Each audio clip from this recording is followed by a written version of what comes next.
নমস্কার, আমি ডাক্তার বিপ্লব কুণ্ডু আপনাদেরকে স্বাগত জানাচ্ছি আমার চ্যানেল দৈনন্দিন জীবনে হোমিওপ্যাথির এক নতুন ভিডিওতে। আজকে আমরা আলোচনা করব সাধারণ সর্দি কাশি বা কমন কোল্ডের বিভিন্ন হোমিওপ্যাথিক সমাধান নিয়ে। আসুন ভিডিওটি একটুও স্কিপ না করে দেখতে থাকুন। দেখুন, আমরা প্রত্যেকেই সাধারণ সর্দি কাশি বা কমন কোল্ডে প্রায়শই আক্রান্ত হয়ে থাকি।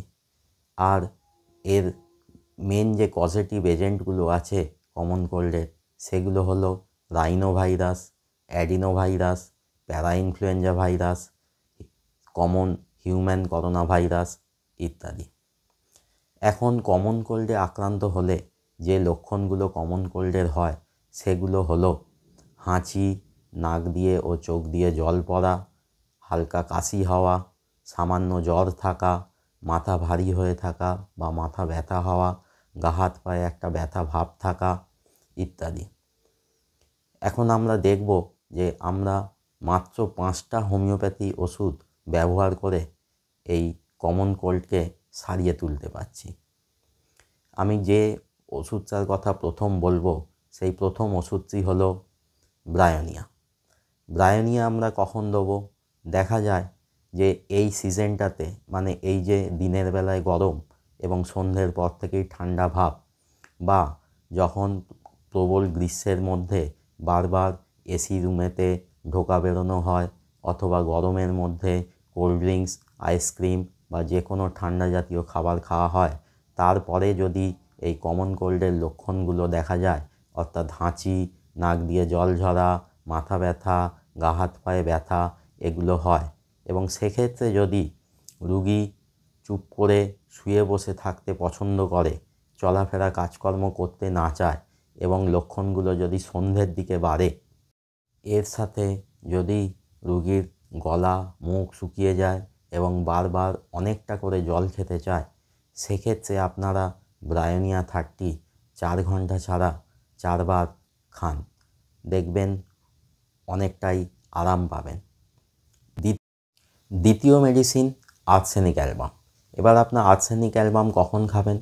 দেখা যায় যে কমন কোল্ডের সমস্ত লক্ষণগুলো থাকলেও যদি নাক বন্ধ হয়ে থাকা এবং হাঁচি হওয়া এবং নাক দিয়ে জল পড়া এই সিমটমসগুলো বেশি থাকে, বেশি প্রকট হয়, সেক্ষেত্রে, এবং যদি কষ্টগুলো দুপুরবেলা এবং মাঝরাত্রে বৃদ্ধি পায়, এবং যদি গরম খাবার খেলে বা গরম জল খেলে তার আরাম হয়, সেক্ষেত্রে আপনারা আর্সেনিক অ্যালবাম 30 4 ঘন্টা ছাড়া 4 বার দেবেন। আর্সেনিক অ্যালবামের ক্ষেত্রে রুগী অল্প অল্প জল বারে বারে খেতে চাইবে। তৃতীয় মেডিসিন হিপার সাল্ফ। আপনারা হিপার সাল্ফ কখন খাবেন? এক্ষেত্রে হিপার সাল্ফের ক্ষেত্রে দেখা যায় রুগী খুব শীত কাতুরে হয়, অর্থাৎ সে মাথা থেকে পা অবধি ঢেকে রাখতে চায়।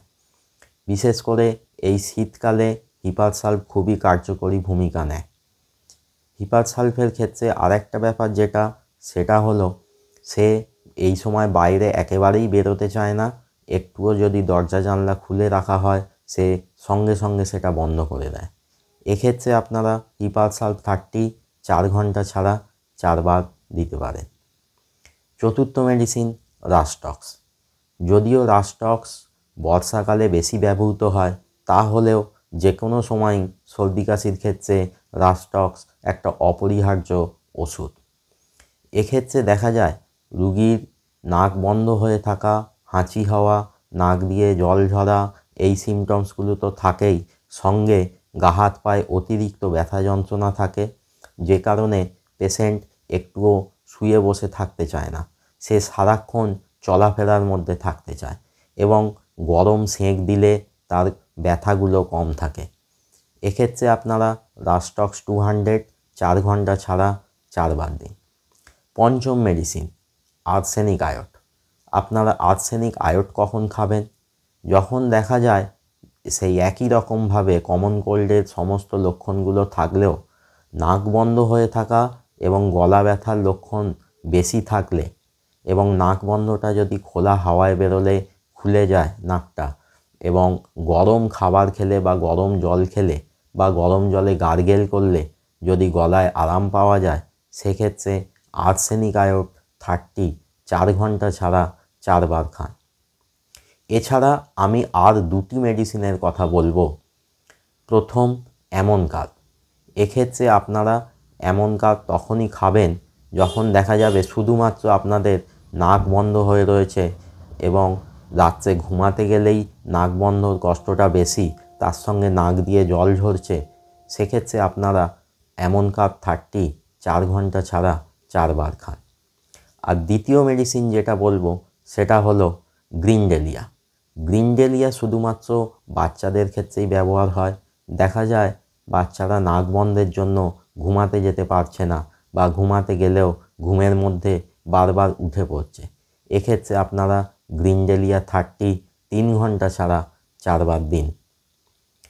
এছাড়া এই সময় আপনারা অর্থাৎ কমন কোল্ডে আক্রান্ত হওয়ার সময় আপনারা ঈষদুষ্ণ গরম জলে বারবার গার্গেল করুন, ঈষদুষ্ণ গরম জলে স্নান করুন এবং নাক বন্ধের জন্য গরম ভেপার নাকে নিন।